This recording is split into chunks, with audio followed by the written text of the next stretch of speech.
It's the stuff of Welsh rugby dreams to play at the National Stadium in Cardiff. Indeed, I can remember as a young boy growing up in the 80s, going to the Cardiff Arms International Park to watch Wales play and dreaming that one day I too would step out on that hallowed turf. Then in 1999, ahead of the Rugby World Cup coming to Wales, we were gifted with the Millennium Stadium. And in 2008 and 2009, Welsh grassroots rugby realised its dream when the national bowl and plate competitions were invented. Porthcawl RFC have now reached the final this year for the first time in their history, and today we will be meeting their captain to find out if dreams really can come true. Welcome to Gumpy's Grassroots Round-Up.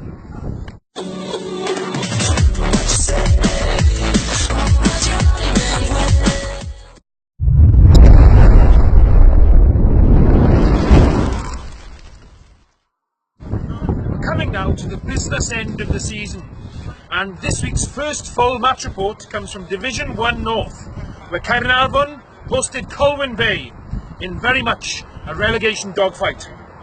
Cardiff opened the scoring with fullback Aled Jones scoring 2 penalties, and a brace of tries was scored by Carwyn Roberts. Henry Morris replied for Colwyn Bay with a penalty, and Eli Roberts had a try for Carnarvon just before half-time, putting Carnarvon in a commanding lead 27 points to 3. David Lloyd-Williams sealed the bonus point in the second half, and the last try went to Carnarvon's Mike Downey. Final score, Carnarvon 39, Colwyn Bay 3. Carnarvon now steer clear slightly of the drop zone, Colwyn Bay firmly rooted to the bottom, very much now in a dogfight for relegation. Keep up the hard work, boys, and all the best for the rest of the season.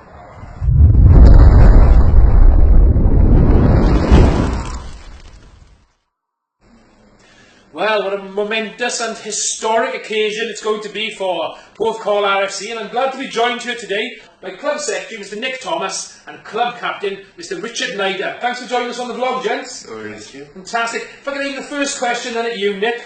If you could sum up now in words what reaching the bowl final means to not just the club, but the town, the players, the supporters. If you could put that in words, how would you say it? Well, I'd have to say it's the greatest thing that's happened to us, certainly this century, and probably last century as well. There's not many good things that have come out of Porthcawl in the past couple of years. We've had a lot of good players, but when it comes to going to the Principality Stadium, it's fantastic. The excitement that we've had, the people that we've had contacting us, the congratulations, and that's coming not just from within town, that's coming from around the world that we're having it. Right across the Principality. I mean, it's such a fantastic occasion for grassroots rugby. If I can move on to you now, Richard, congratulations, by the way, my friend. Well done. Now, all that excitement, all that energy, I can imagine, as captain, you'd like to keep a lid on that until finals day. How are you managing? Yeah, it's a lot to think about, isn't it? And there's already nerves creeping in. I think it all depends on your personality, Stuart, to be honest. I mean, some of the boys are already getting hyped up for it, yeah. And some of us are trying to forget about it. I know our coach gets particularly excited, and I know he wishes he could have been playing, but I think that's a big part of these big games as well, just trying to keep a lid on that a little bit. Definitely, and you've not had an easy journey to the final. I've done a little bit of research and I can see that you haven't had any byes and only 2 home draws. There was an incident there, I can understand, with kits clashing as well en route. Yeah, is that right? We've had 2 teams play against us with the same colours. Yeah. And in the first game against Principality, I'd like to thank Ken for their second team giving us their kits. Fantastic, and that's what it's all about, grassroots rugby banded together. Any standout moments on the route to the final for yourself there, Richard? Yeah, a few real tough games actually. Our first game was against Bridgend Sports, who are our local rivals, so that was a tough game to start with. Watertown away, hard place to go, very physical team to play against. The boys really stuck in there and came out with a good win. And of course, Abercwmboi last week, to come back from that 20 points to 9 deficit with 10 minutes to go was was one of the best moments we've had in the club for a while. Fantastic. A big cheer at the final whistle, I can imagine. Oh, that's fantastic. Fantastic. And I know now that Nick, you wanted to give a mention to some of the things that the club are doing ahead now of the final on the 29th. Our treasurer Kevin McCarthy is organising buses, and if anybody wants to come, please contact the club. We've already got 5 buses on, including one from the football club. Fantastic. That's great. And I mean, stuff of dreams now, stepping out at the National Stadium, boys. All the best for finals day and all the best for the rest of the season. Cheers. Thank you very much.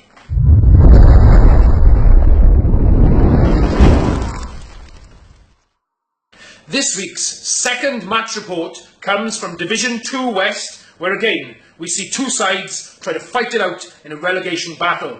St Clears RFC hosted Fishguard RFC, with both trying to avoid being drawn down towards that bottom end of the table. In what promised to be a tight fought encounter and in blustery conditions, the visitors, Fishguard, really took the game to their hosts, scoring, with the first score of the game, a penalty. Then a yellow card for Saints' David Page saw Fishguard score the game's first try.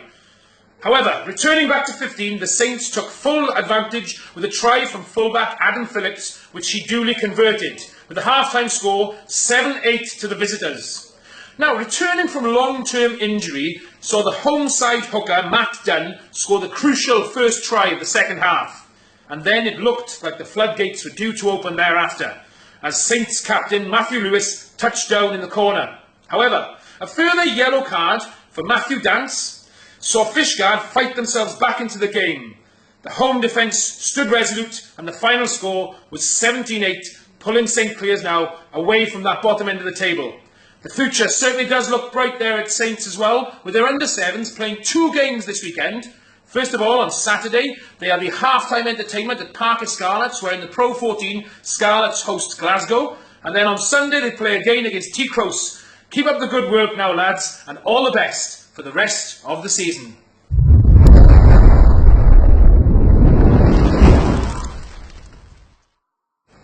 Thanks again for tuning in to Gumpy's Grassroots Roundup. Don't forget now, tune in next week, where we'll have more in-depth interviews with some fantastic people doing great work around the Principality in grassroots rugby. Now, of course, it is the dream for every boy and girl in Wales to step out on that hallowed turf at the Coliseum of Rugby in Cardiff. But if we can't be as lucky as Porthcawl are here by stepping out on the 29th, then of course we can be there on the 28th if you enter our competition to win 4 tickets to Judgment Day 6. So check out that on the vlog page, and good luck now and all the best for the rest of the season.